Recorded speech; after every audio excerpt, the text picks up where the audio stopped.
Coronavirus has been hammering Nova Scotian lobster shipments to China. Our guest says demand is low now in that crucial market because consumers in China are heeding calls to avoid public spaces, including restaurants. We're joined now by Stewart Lamont, Managing Director at Tangier Lobster. Stewart, always great to talk to you. So apparently the shipments to China just fell abruptly. Good to talk to you, Andrew. Yes, they have. As of a week ago today, essentially, there are no live lobster shipments to mainland China for the short term ahead. And just remind us, how crucial is that market? Because, of course, you guys have managed to win some market share from the Americans because of the trade war they've had with China. Correct. I was just listening to your previous guest.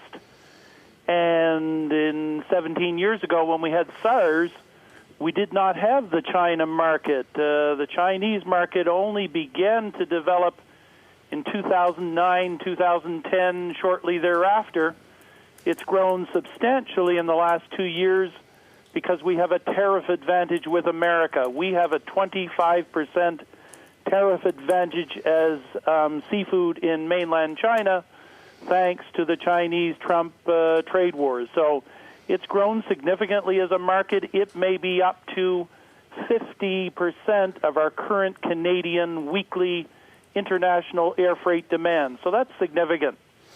And just abruptly, essentially, people aren't traveling. The New Year holiday's been spoiled there, and people are reluctant to go to restaurants. So they're just not buying your lobsters. Yes, there's the perception that the government of China won't allow imports of Canadian seafood or any other seafood. That's actually not true. It's perfectly legal, perfectly available to ship from Canada to mainland China right now. It's just that there's no demand. The Chinese marketplace works in live markets, wet markets, seafood markets, food markets of all sorts, and with 1.4 billion people, these markets are well populated, and the government is telling the Chinese people, please stay in your homes. They do not want to risk spread of the virus. From a public safety standpoint, that makes perfect sense, but it's counterproductive when it comes to the economy and international sales. So we're hoping the virus will be contained sooner rather than later. And as individual companies, we tend to be more and more diversified around the world. You guys at Tangier, you deal with 21 countries now, I think. Yes, it's in that range. We're working on a new client in Italy at the moment. So that would be country number 22 for us. So yes, we're in a lot of markets. We never like to have all our eggs in one basket. And this is an example of the need to be as diversified as you possibly can be. Is this the busy season now for the lobster fishers? Or are they bringing the fish ashore? Ironically, it's a bit of a quietish time, which is a silver lining maybe in this incident. December is really busy both for harvesting and export sales for Christmas and New Year's. January is particularly busy on the export sales side leading into Chinese New Year, which was technically 1 weekend ago. Now we're in that interim period between now and the start of the spring, let's say May 1st. So a lot of fishermen bring their gear ashore. There's not as much inventory overall for the industry to distribute. So if this had to happen, it's not the worst of all times to occur. Well, that's good.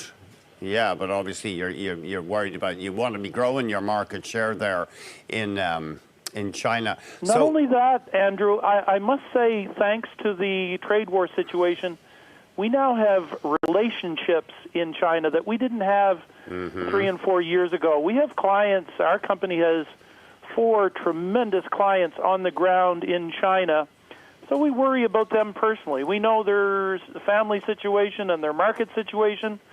We want them to be healthy and safe, and we're anxious for the business model to resume as well.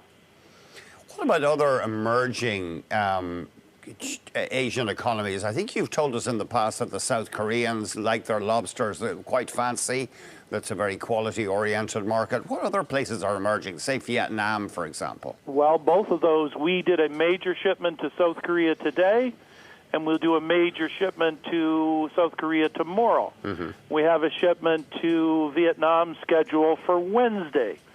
So we tend to think about mainland China as the key Pacific Rim market, but we've had Japan over the years. We've had South Korea for 20 years or more. Vietnam is key. Kuala Lumpur, Singapore. There are a number of Pacific Rim destinations, all of which are to a minor degree impacted by this issue, but sales to them continue on regardless. We will do a shipment to Hong Kong later on this afternoon. So Hong Kong is obviously under the Chinese direction, but it's taken separately, and we're still able to ship to Hong Kong. So it's a significant issue. It's not the end of the world.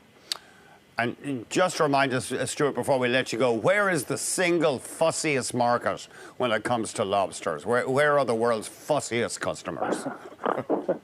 I'm not sure that's the kind of information I should reveal. Let me say this.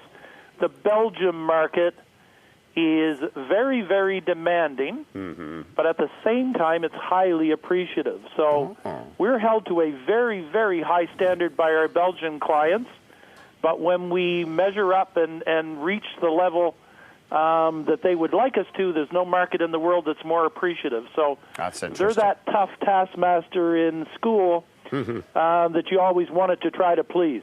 That's interesting. Oh, sometime I want to go on a culinary tour of Belgium. Stewart, thank you very much. It's always great talking to you. My pleasure. Valentine's is only 2 weeks away. Buy a lobster for your sweetheart. That's right. I know she does like one. Okay. Stewart, thanks very much indeed. Stewart Lamont, pleasure. Managing Director, Tangier Lobster.